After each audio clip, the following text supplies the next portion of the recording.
Hello everyone, आप सभी का फिर से स्वागत है।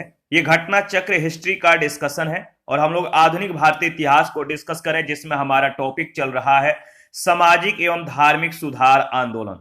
इससे पहले वाले सेशन में प्रश्न संख्या 20 तक ऑलरेडी कंप्लीट कर लिया था। आज का जो सेशन है प्रश्न संख्या 21 से स्टार्ट करेंगे। डिस्कशन को स्टार्ट करने से पहले मैं बता दूं कि इसका पीडीएफ अवेलेबल है। अगर आपको पीडीएफ चाहिए तो Telegram channel, Telegram quiz group या चैनल के कम्युनिटी बॉक्स में जाइए, वहां पर इसके रिगार्डिंग में इंफॉर्मेशन को अपडेट कर दिया गया है। तो चलिए स्टार्ट करते हैं। प्रश्न संख्या 21 में पूछा गया है, भारतीय ब्रह्म समाज के संस्थापक कौन थे? भारतीय ब्रह्म समाज के संस्थापक कौन थे? तो सही जवाब हो जाएगा केशव चंद्र सेन। भारतीय ब्रह्म समाज के संस्थापक केशव चंद्र सेन थे। देवेंद्रनाथ ने 1865 में केशव चंद्र सेन से आचार्य की उपाधि छीन ली।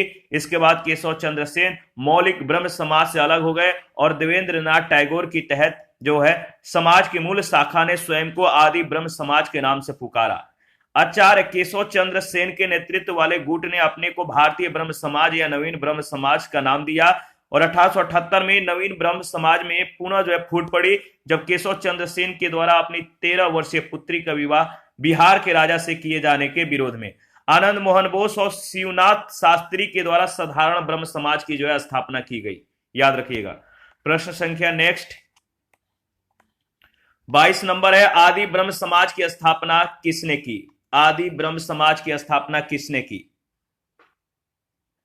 अगर बात करें तो आदि ब्रह्म समाज की स्थापना याद रखिएगा देवेंद्रनाथ टैगोर के द्वारा किया गया था। ऑप्शन ए बिल्कुल करेक्ट ऑप्शन है। 23 नंबर है, ब्रह्म समाज का सिद्धांत किस पर आधारित है? ब्रह्म समाज का जो सिद्धांत है आधारित है किस पर? इसका सही जवाब हो जाएगा एक देववाद पर, सी ऑप्शन। 1828 में राजा राममोहन राय ने ब्रह्म समाज की नींव डाली। ब्रह्म समाज की स्थापना का उद्देश्य था एकेश्वरवाद की उपासना, मूर्ति पूजा का विरोध और अवतारवाद का खंडन। ब्रह्म समाज ने सार्वभौम ईश्वर की उपासना पर बल दिया। 24 नंबर है, राजा राममोहन राय ने किसका विरोध नहीं किया था? राजा राममोहन राय ने किसका विरोध नहीं किया था? सही जवाब है पाश्चात्य शिक्षा का। शिक्षा के क्षेत्र में राजा राममोहन राय अंग्रेजी शिक्षा के पक्षधर थे। उनके अनुसार एक उदारवादी पाश्चात्य शिक्षा ही अज्ञान के अंधकार से हमें निकाल सकती है और भारतीयों को देश के प्रशासन में भाग दिला सकती है। 25 नंबर है, निम्न में से किसे राममोहन राय के धार्मिक या सामाजिक विचारों के विरोध में प्रारंभ किया गया? किसे राममोहन राय के धार्मिक या सामाजिक विचारों के विरोध में प्रारंभ किया गया? समाचार चंद्रिका, यानी बी ऑप्शन इसका सही जवाब हो जाएगा। अगर बात करें तो राममोहन राय के धार्मिक और सामाजिक विचारों के विरोध में भवानी चरण बंदोपाध्याय ने 1822 में समाचार चंद्रिका यानी ये पत्रिका जो है इसका प्रकाशन शुरू किया गया। इससे पूर्व वे संवाद कौमुदी के संपादक थे। 26 ब्रह्म समाज के बारे में कौन सा कथन सही है? ब्रह्म समाज के बारे में कुछ कथन दिए गए, कौन सा कथन सही है आपको बताना है। देखिए, अगर बात करें तो ब्रह्म समाज के बारे में इसमें दो कथन सही है। पहला, इसने मूर्ति पूजा का विरोध किया। दूसरा, धार्मिक ग्रंथों की व्याख्या के लिए इसने पुरोहित वर्ग को अस्वीकार किया। पहला दूसरा बिल्कुल सही है, तीसरा स्टेटमेंट गलत है। तो बी ऑप्शन बिल्कुल सही जवाब है। ब्रह्म समाज की स्थापना राजा राममोहन राय के द्वारा 1828 में किया गया। इसके प्रमुख सिद्धांत थे एकेश्वरवाद पर विश्वास और हिंदू धर्म को कुरीतियों से मुक्त करना। दूसरा है मूर्ति पूजा का विरोध और पुरोहितों के वर्चस्व पर कुठाराघात। तीसरा है स्त्रियों की स्थिति को सुधारना। वेदों को त्रुटिहीन मानने वाले स्वामी दयानंद सरस्वती थे। इस प्रकार पहला दूसरा ब्रह्म समाज के संदर्भ में सही है, कथन तीसरा जो है सही नहीं है। 27 नंबर है, 19वीं शताब्दी के उत्तरार्ध में नव हिंदूवाद के सर्वश्रेष्ठ प्रतिनिधि कौन थे?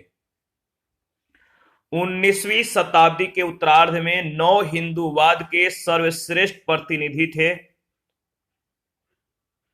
Swami Vivekananda, B option. रामकृष्ण परमहंस के शिक्षाओं की व्याख्या को साकार करने का श्रेय जो है विवेकानंद को है। उन्होंने शिक्षा का साधारण भाषा में वर्णन किया। स्वामी विवेकानंद इस नवीन हिंदू धर्म के प्रचारक के रूप में उभरे। 1893 में वे शिकागो गए और वे वहां जो है वर्ल्ड पार्लियामेंट ऑफ रिलीजन में अपना सुप्रसिद्ध जो है काफी अच्छे भाषण दिए। इस भाषण से उन्होंने पश्चिमी संसार के सामने पहली बार भारत की संस्कृति की महत्ता को प्रभावकारी तरीके से प्रस्तुत किया। 19वीं शताब्दी के उत्तरार्ध में स्वामी विवेकानंद नव हिंदूवाद के सर्वश्रेष्ठ प्रतिनिधि थे। 28 नंबर है, विवेकानंद ने शिकागो में आयोजित पार्लियामेंट ऑफ वर्ल्ड रिलीजन्स में कब भाग लिया था? विवेकानंद ने शिकागो में आयोजित पार्लियामेंट ऑफ वर्ल्ड रिलीजन्स में भाग लिया था। कब? वे शिकागो कब गए थे? सही जवाब है 1893 में, सी ऑप्शन। इसके बाद है 29 नंबर, स्वामी विवेकानंद ने शिकागो में आयोजित विश्व धर्म सम्मेलन में अपना भाषण कब दिया था? सेम प्रश्न सेम जवाब। स्वामी विवेकानंद ने शिकागो में आयोजित विश्व धर्म सम्मेलन में अपना भाषण कब दिया था? देखिए ऑप्शन में जो दिया गया है गलत ऑप्शन है, सही नहीं है। इसका जो सही जवाब हो जाएगा 1893 में वे शिकागो गए, जहां पर इन्होंने वर्ल्ड पार्लियामेंट ऑफ रिलीजन में अपना जो है सुप्रसिद्ध भाषण दिए थे। 1897 में इन्होंने रामकृष्ण मिशन की जो है स्थापना भी की थी। प्रश्न संख्या 30 है, 1893 में शिकागो में आयोजित अंतर्राष्ट्रीय धर्मों की संसद से किसका नाम जुड़ा है? 1893 में शिकागो में आयोजित अंतर्राष्ट्रीय धर्मों की संसद से किसका नाम जुड़ा है? याद रखिएगा, सही जवाब हो जाएगा स्वामी विवेकानंद, यानी सी ऑप्शन। 31 है, किस वर्ष स्वामी विवेकानंद ने विश्व धर्म संसद में भाग लिया?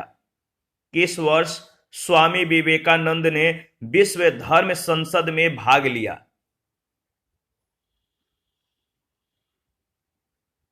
किस वर्ष स्वामी विवेकानंद ने विश्व धर्म संसद में भाग लिया?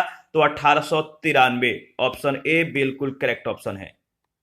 32, इनमें से किसने 1893 में शिकागो में आयोजित धर्म संसद में भाग लिया? इनमें से किसने 1893 में शिकागो में आयोजित धर्म संसद में भाग लिया? सही जवाब है स्वामी विवेकानंद, यानी बी ऑप्शन। आगे बढ़ते हैं नेक्स्ट। 33 है, व्यवहारिक वेदांत के प्रतिपादक कौन है? व्यवहारिक वेदांत के प्रतिपादक कौन है? व्यवहारिक वेदांत के प्रतिपादक कौन है? तो विवेकानंद, डी ऑप्शन। व्यवहारिक वेदांत के प्रतिपादक स्वामी विवेकानंद थे। विवेकानंद के अनुसार एक धर्म के रूप में वेदांत को गहन रूप से व्यवहारिक होना चाहिए ताकि हमें अपने जीवन के प्रत्येक भाग में इसका पालन करने में सक्षम हो सके। विवेकानंद ने व्यवहारिक वेदांत पर सर्वप्रथम अपना भाषण 10 नवंबर 1896 को लंदन में दिया था। 34 है, इनमें से किस प्रख्यात समाज सुधारक ने ज्ञान युग, कर्म युग और राजयोग नामक पुस्तकें लिखी? इनमें से किस प्रख्यात समाज सुधारक ने ज्ञान योग, कर्म योग और राजयोग नामक पुस्तकें लिखी? सही जवाब है स्वामी विवेकानंद, ऑप्शन ए। स्वामी विवेकानंद ने ज्ञान योग, कर्म योग और राजयोग नामक पुस्तकें लिखी। 1893 में वे शिकागो गए, जहां उन्होंने वर्ल्ड पार्लियामेंट ऑफ रिलीजन्स में अपना सुप्रसिद्ध भाषण दिया। 1897 में इन्होंने रामकृष्ण मिशन की स्थापना की। 35 नंबर है, रामकृष्ण मिशन की स्थापना किसने की थी? रामकृष्ण मिशन की स्थापना किसने की थी? इसका सही जवाब हो जाएगा स्वामी विवेकानंद। रामकृष्ण मिशन की स्थापना स्वामी विवेकानंद ने 1897 में की। सोसाइटी पंजीकरण अधिनियम के अंतर्गत इसे विधिवत औपचारिक रूप से पंजीकृत कराया गया। रामकृष्ण मिशन का मुख्यालय हावड़ा के बेलूर में खोला गया। प्रश्न संख्या 36 है, रामकृष्ण मिशन किसके द्वारा प्रारंभ किया गया? रामकृष्ण मिशन किसके द्वारा प्रारंभ किया गया? सही जवाब है स्वामी विवेकानंद के द्वारा, यानी सी ऑप्शन। 37 नंबर है, रामकृष्ण मिशन की स्थापना 1897 में किसने की थी? रामकृष्ण मिशन की स्थापना 1897 में किसने की थी? तो सही जवाब हो जाएगा स्वामी विवेकानंद, यानी ऑप्शन ए बिल्कुल करेक्ट ऑप्शन है। बहुत बार यह प्रश्न पूछा गया है। 38 है, स्वामी विवेकानंद ने रामकृष्ण मिशन की स्थापना किस वर्ष की? स्वामी विवेकानंद ने रामकृष्ण मिशन की स्थापना किस वर्ष की? तो 1897 में, डी ऑप्शन। 39 है, स्वामी विवेकानंद के द्वारा रामकृष्ण मिशन की स्थापना कब की गई? स्वामी विवेकानंद के द्वारा रामकृष्ण मिशन की स्थापना कब किया गया था? 1897 में। शारदा मणि कौन थी? प्रश्न संख्या 40, शारदा मणि कौन थी? शारदा मणि रामकृष्ण परमहंस की पत्नी थी, यानी बी ऑप्शन। शारदा मणि मुखोपाध्याय, जिन्हें शारदा देवी के नाम से जाना जाता है, इनका विवाह 23 वर्षीय रामकृष्ण परमहंस से 5 वर्ष की उम्र में 1859 में हुआ था। 41 है, ईश्वर के बारे में सोचने के लिए मेरे पास वक्त नहीं है, क्योंकि अभी इस धरती पर ही बहुत काम किया जाना है। यह कथन किसका है? ईश्वर के बारे में सोचने के लिए मेरे पास वक्त नहीं है, क्योंकि अभी इस धरती पर बहुत सारे काम किए जाने हैं। या ये जो कथन है किसके द्वारा कहा गया है? यह कथन स्वामी ईश्वर चंद्र विद्यासागर के द्वारा कहा गया है, यानी डी ऑप्शन। ईश्वर है या नहीं, यह पूछे जाने पर विद्यासागर का जवाब था, ईश्वर के बारे में सोचने के लिए मेरे पास वक्त नहीं है, क्योंकि अभी इस धरती पर बहुत सारे काम किया जाना है। आगे बढ़ते हैं नेक्स्ट प्रश्न संख्या 42। ब्रिटिश साम्राज्य पूरी तरह से सड़ चुका है। ब्रिटिश साम्राज्य पूरी तरह से सड़ चुका है, हर तरह से भ्रष्ट, अत्याचारी व हीन है। यह कथन किसके द्वारा किया गया था? ब्रिटिश साम्राज्य पूरी तरह से सड़ चुका है, हर तरह से भ्रष्ट, अत्याचारी व हीन है। यह कथन किसके द्वारा किया गया है? तो सही जवाब है sister Nivedita, option A. Sister, देखिए अगर बात करें तो सिस्टर निवेदिता यानी विवेकानंद की यह शिष्या थी। इन्होंने कहा था ब्रिटिश साम्राज्य पूरी तरह से भ्रष्ट, अत्याचारी व हीन है। इसको ध्यान में रखिएगा, इंपॉर्टेंट है। 43 है, दयानंद सरस्वती के द्वारा स्थापित है। दयानंद सरस्वती के द्वारा जो स्थापित है, बताइए कौन सा समाज दयानंद सरस्वती के द्वारा स्थापित किया गया था? तो याद रखिएगा आर्य समाज, यानी बी ऑप्शन। दयानंद सरस्वती ने, इनका मूल नाम था मूलशंकर। इन्होंने अप्रैल 1875 में बंबई में आर्य समाज की स्थापना की, जिसका मुख्य उद्देश्य प्राचीन वैदिक धर्म की शुद्ध रूप से पुनः स्थापना करना था। आर्य समाज आंदोलन का प्रसार पश्चात प्रभावों के प्रतिक्रिया के रूप में हुआ। 1877 में आर्य समाज का मुख्यालय लाहौर में स्थापित किया गया, जिसके उपरांत आर्य समाज का अधिक प्रचार हुआ। 44 है, आर्य समाज की स्थापना का वर्ष क्या है? आर्य समाज की स्थापना का वर्ष क्या है? आर्य समाज की स्थापना का वर्ष 1875 है, सी ऑप्शन बिल्कुल करेक्ट ऑप्शन है। 45 है, आर्य समाज की स्थापना किसने की? आर्य समाज की स्थापना किसने की? आर्य समाज की स्थापना किसने की? तो सही जवाब है दयानंद सरस्वती, सी ऑप्शन बिल्कुल करेक्ट ऑप्शन है। 46 है, वेदों के पुनरुत्थान का श्रेय किसे है? वेदों के पुनरुत्थान का श्रेय किसे है? इसका सही जवाब हो जाएगा स्वामी दयानंद सरस्वती।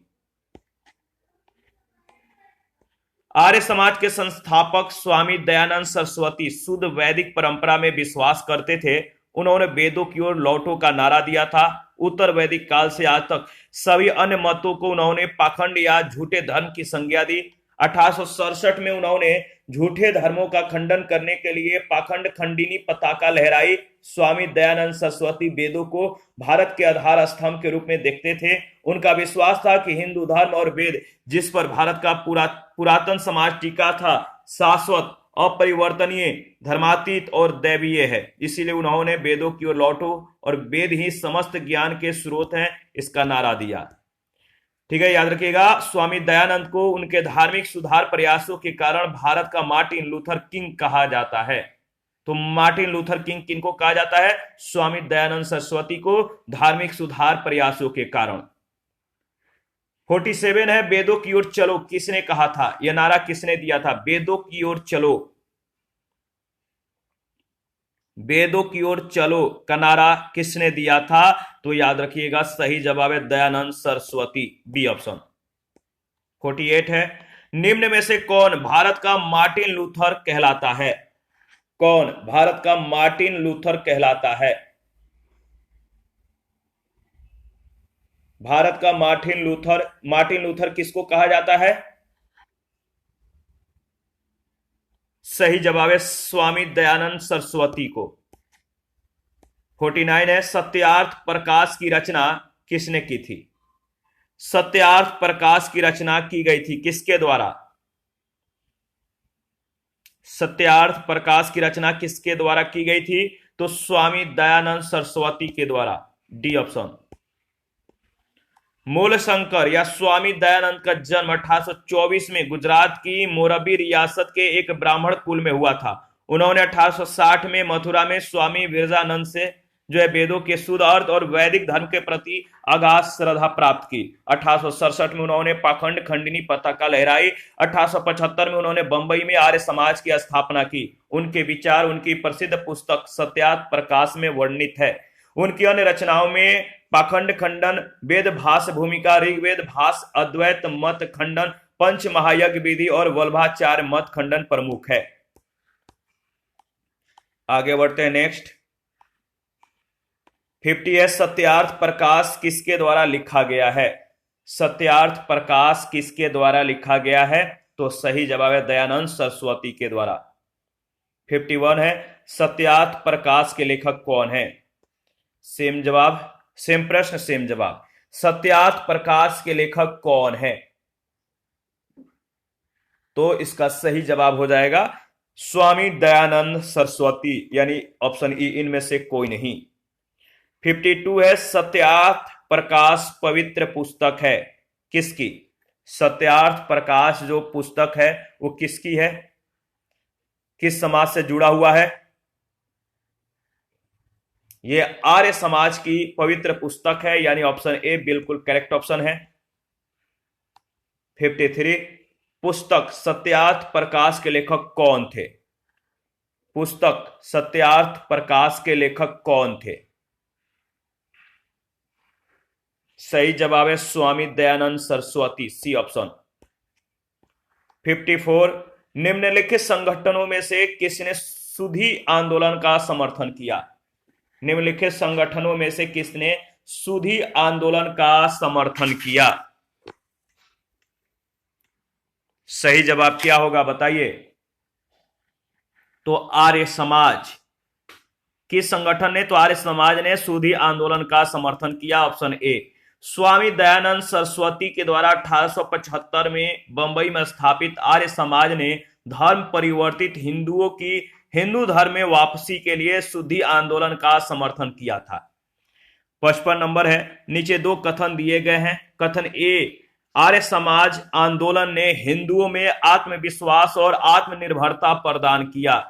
कारण आर्य जो दिया गया है, आर्य समाज अगर बात करें तो आर्य समाज आंदोलन ने श्वेत जाति की श्रेष्ठता में विश्वास की जड़ों को कमजोर किया।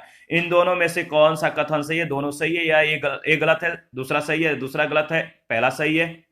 क्या है इसमें बताइए। अगर बात करें तो ए और आर दोनों सही है। आर ए की सही व्याख्या नहीं करता है, दोनों स्टेटमेंट सही है। आर्य समाज की स्थापना दयानंद सरस्वती के द्वारा, यानी दयानंद सरस्वती का मूल नाम था मूल शंकर। इनके द्वारा अप्रैल 1875 में बंबई में जो है इस समाज की स्थापना की गई थी। इसका मुख्य उद्देश्य था प्राचीन वैदिक धर्म की शुद्ध रूप से पुनः स्थापना करना और भारत को धार्मिक, सामाजिक तथा राजनीतिक रूप से एक सूत्र में बांधने का प्रयत्न करना। इसके साथ साथ हिंदुओं में आत्मविश्वास और आत्मनिर्भरता प्रदान करना था। आर्य समाज ने हिंदू श्रेष्ठता के सिद्धांत को स्वीकार किया और श्वेत जातीय श्रेष्ठता के सिद्धांत को नकारा। इस प्रकार कथन और कारण दोनों सही है। 56 है, निम्न में से किसने कहा था अच्छा शासन स्वशासन का स्थापन नहीं है? किसने कहा था अच्छा शासन स्वशासन का स्थापन नहीं है? तो इसका सही जवाब हो जाएगा, करेक्ट ऑप्शन है स्वामी दयानंद, यानी सी ऑप्शन। स्वामी दयानंद सरस्वती विदेशी दासता को एक अभिशाप मानते थे, एक श्राप मानते थे और स्वतंत्रता एवं लोकतंत्र के ये हिमायती थे, पक्षधर थे। उनके आर्थिक विचारों में स्वदेशी का विशेष महत्व था। राजनीतिक क्षेत्र में वे कहते थे बुरे से बुरा देसी राज, अच्छे से अच्छे विदेशी राज से अच्छा है।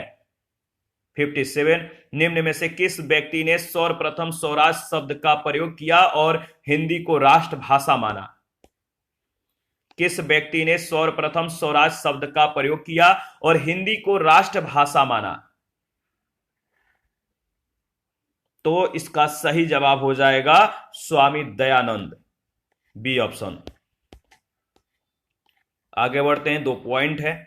सर्वप्रथम अगर बात करें तो स्वामी दयानंद सरस्वती ने स्वराज शब्द का प्रयोग किया था और हिंदी को राष्ट्रभाषा के रूप में स्वीकार किया था। 58 है, काल क्रमानुसार इसे जो है सजाना है।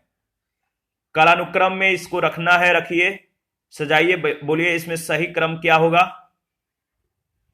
तो सबसे पहले तुलसीदास, इसके बाद राजा राम मोहन राय, इसके बाद दयानंद सरस्वती, इसके बाद स्वामी विवेकानंद, यानी बी ऑप्शन में क्रम जो है सही दिया गया है। बी ऑप्शन बिल्कुल करेक्ट ऑप्शन है।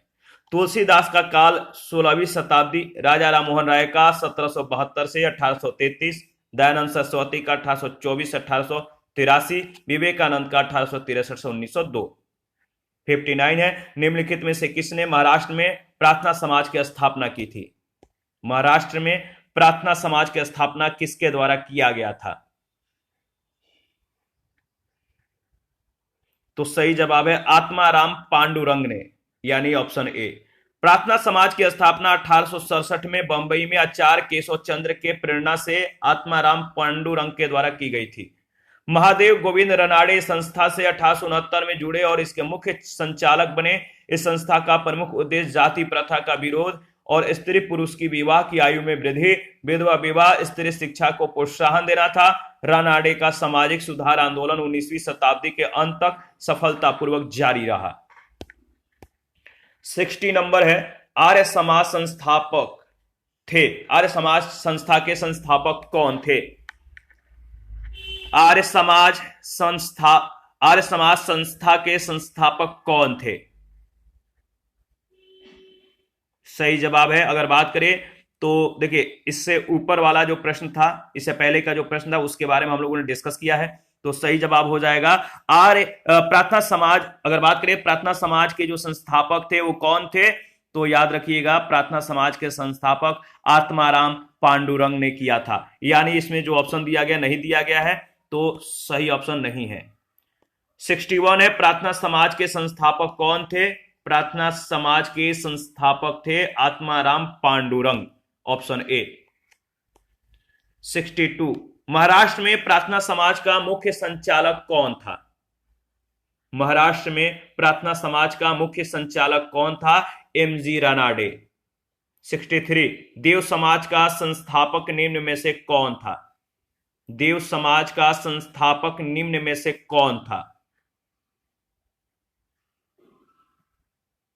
तो देखिए, ये प्रश्न बहुत बार पूछा गया, काफी इंपॉर्टेंट है, याद रखिएगा। Shiv Narayan Agnihotri, C option. देव समाज का संस्थापक शिव नारायण अग्निहोत्री थे। देव समाज की स्थापना 1887 में शिव नारायण अग्निहोत्री ने लाहौर में की थी। ये ब्रह्म समाज के पूर्व अनुयायी थे। इस समाज के उपदेशों को देव शास्त्र नामक एक पुस्तक में संकलित किया गया। इसमें प्रभु की सत्ता, आत्मा की अमरता, गुरु की महत्ता और सत्य कार्यों की आवश्यकता पर बल दिया गया है। 1913 के बाद शिव नारायण अग्निहोत्री के द्वारा अपने द्वितीय पुत्र देवानंद को आध्यात्मिक उत्तराधिकारी नियुक्त करने के बाद इस आंदोलन की सार्वजनिक लोकप्रियता समाप्त हो गई। 64 है, किसने 1873 में सत्य शोधक समाज की स्थापना की? किसने 1873 में सत्य शोधक समाज की स्थापना की? सही जवाब है ज्योतिबा फूले, बी ऑप्शन। 1873 में सत्य शोधक समाज की स्थापना ज्योतिबा फूले ने की थी। इनका जन्म 1827 में एक माली के घर में हुआ था। इन्होंने शक्तिशाली गैर ब्राह्मण आंदोलन का संचालन किया। इन्होंने अपनी पुस्तक गुलामगिरी और अपने संगठन सत्य शोधक समाज के द्वारा पाखंडी ब्राह्मणों और उनके अवसरवादी धर्म ग्रंथों निम्न जातियों की रक्षा की आवश्यकता पर बल दिया। 65 सत्य शोधक समाज की स्थापना किसने की थी? सत्य शोधक समाज की स्थापना किसने की थी? तो ज्योतिबा फूले, सी ऑप्शन बिल्कुल करेक्ट ऑप्शन है। इसके बाद अगर बात करें तो नेक्स्ट 66 सत्य शोधक समाज की स्थापना किसने की? सत्य शोधक समाज की स्थापना किसने की? तो सही जवाब है ज्योतिबा फूले। 67 गुलामगिरी का लेखक कौन था? गुलामगिरी के लेखक कौन था? गुलामगिरी के लेखक कौन था? तो ज्योतिबा फूले। 68 है, सत्य शोधक आंदोलन किसने चलाया था? सत्य शोधक आंदोलन चलाया था किसने? सत्य शोधक आंदोलन ज्योतिबा राव फूले ने चलाया था, C option. Next 69 Mahatma Jyotiba Phule के द्वारा किस संगठन की स्थापना की गई थी? महात्मा ज्योतिबा फूले के द्वारा किस संगठन की स्थापना की गई थी? तो सत्य शोधक समाज की, सी ऑप्शन। 70 पिछड़े वर्गों का उत्थान किसका मुख्य कार्यक्रम था? पिछड़े वर्गों का उत्थान किसका मुख्य कार्यक्रम था? सही जवाब है सत्य शोधक समाज, यानी बी ऑप्शन। पिछड़ा वर्गों का उत्थान सत्य शोधक समाज का मुख्य कार्यक्रम था। इसकी स्थापना 1873 में ज्योतिबा फूले ने की। यह आंदोलन दलितों और निम्न जातियों के लोगों को कल्याण के लिए चलाया गया था। अपनी ब्राह्मण विरोधी गतिविधियों का संगठित रूप में प्रसार करने के लिए उन्होंने आलोचनात्मक ग्रंथों, सार्वजनिक सत्य धर्म पुस्तक और गुलामगिरी की रचना की। 71 है, सत्य शोधक समाज के संस्थापक कौन थे जिनका प्राथमिक जोर सत्य की खोज पर था? सत्य शोधक समाज के संस्थापक कौन थे जिनका प्राथमिक जोर सत्य की खोज पर था? तो ज्योतिबा फूले, डी ऑप्शन। 72 है, सत्य शोधक समाज ने संगठित किया। सत्य शोधक समाज ने, बताइए किसे संगठित किया? तो महाराष्ट्र में एक जाति विरोधी आंदोलन को, सी ऑप्शन। 1873 में सत्य शोधक समाज की स्थापना ज्योतिबा फूले ने पुणे में की, यानी महाराष्ट्र में की थी। सत्य शोधक समाज से पहले भी इस देश में सामाजिक और धार्मिक सुधार आंदोलन चले, लेकिन सत्य शोधक समाज इन सब से अलग और विशिष्ट है। इसमें ऊंचे वर्णों और श्रेणियों के प्रति पिछड़ी जातियों का विद्रोह प्रमुख था। ज्योतिबा फूले किससे संबंधित थे? 73 ज्योतिबा फूले किससे संबंधित थे? जाति विरोधी आंदोलन से, यानी डी ऑप्शन। 74 है, सत्य शोधक समाज की स्थापना किसने की थी? सत्य शोधक समाज की स्थापना किसने की थी? तो सही जवाब है ज्योतिबा फूले, बी ऑप्शन। 75 है, वह बंगाली नेता कौन था जिसने सामाजिक धार्मिक सुधारों का विरोध किया और रूढ़िवादिता का समर्थन किया? वह बंगाली नेता कौन था जिसने सामाजिक धार्मिक सुधारों का विरोध किया और रूढ़िवादिता का समर्थन किया? सही जवाब है राधा कांत देव, यानी ऑप्शन ए। देखिए अगर बात करें तो राजा अगर बात करें तो राजा राधाकांत देव ने 1830 में बंगाल में धर्म सभा की स्थापना कर सामाजिक धार्मिक सुधारों का विरोध किया और रूढ़िवादिता का समर्थन किया। 76 है, राधा स्वामी सत्संग के संस्थापक कौन थे? राधा स्वामी सत्संग के संस्थापक कौन थे? सही जवाब है शिव दयाल साहब, बी ऑप्शन। स्वामी अगर बात करें तो राधा स्वामी सत्संग आंदोलन की स्थापना 1861 में आगरा के एक महाजन या बैंकर तुलसी राम, जो शिव दयाल साहब या स्वामी जी के नाम से लोकप्रिय थे, स्वामी जी महाराज के नाम से लोकप्रिय थे, इन्होंने की थी। राधा स्वामी मत को मानने वाले लोग एक ही परमेश्वर गुरु की महत्ता, संतों का साथ और साधारण सामाजिक जीवन में विश्वास रखते थे। उनका मानना था कि आध्यात्मिक उपलब्धियों के लिए सांसारिक जीवन का परित्याग आवश्यक है, यह भी कि सभी जन सच्चे हैं। यह पंथ मंदिरों, तीर्थों और पवित्र स्थलों को कोई महत्व नहीं देता था। धर्म और दान के कार्य, सेवा और प्रार्थना की भावना इसका मतलब कि आवश्यक कर्तव्य थे। 77 है, महाराष्ट्र के किस सुधारक को लोकहितवादी कहा जाता था? किस सुधारक को लोकहितवादी कहा जाता था? तो गोपाल हरि देशमुख। महाराष्ट्र के समाज सुधारक गोपाल हरि देशमुख, इनको लोकहितवादी के रूप में मतलब कि ये प्रख्यात थे। पेशे के दृष्टि से न्यायाधीश गोपाल हरि 1880 में गवर्नर जनरल की काउंसिल के सदस्य भी रहे। ये महान समाज सुधारक और बौद्धिक चिंतक थे।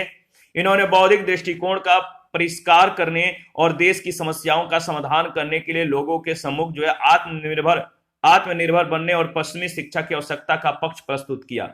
उन्होंने स्त्री आंदोलन का समर्थन करते हुए स्त्री शिक्षा के प्रसार का पक्ष लिया। ये राष्ट्रीय आत्मनिर्भरता के समर्थक के रूप में हाथ से बुने हुए खादी के वस्त्र पहनकर 1876 में दिल्ली दरबार में भी उपस्थित हुए थे। 78 है, लोकहितवादी उपनाम से किसे जाना जाता था? लोकहितवादी उपनाम से किसे जाना जाता था? तो याद रखिएगा सही जवाब है गोपाल हरि देशमुख को, यानी ऑप्शन ए बिल्कुल करेक्ट ऑप्शन है।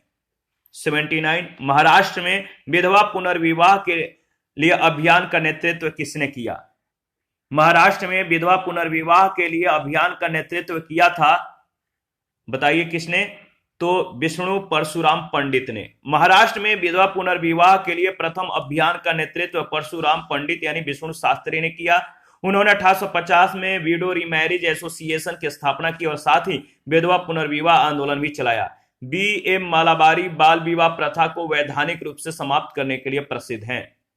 80 नंबर है, 19वीं सदी के महानतम पारसी समाज सुधारक कौन थे? 19वीं सदी के महानतम पारसी समाज सुधारक कौन थे?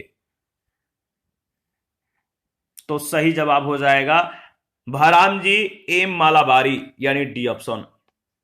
19वीं सदी के महानतम पारसी समाज सुधारक बहरामजी एम मालाबारी थे। उनका जन्म बड़ौदा के पारसी परिवार में 1853 में हुआ था।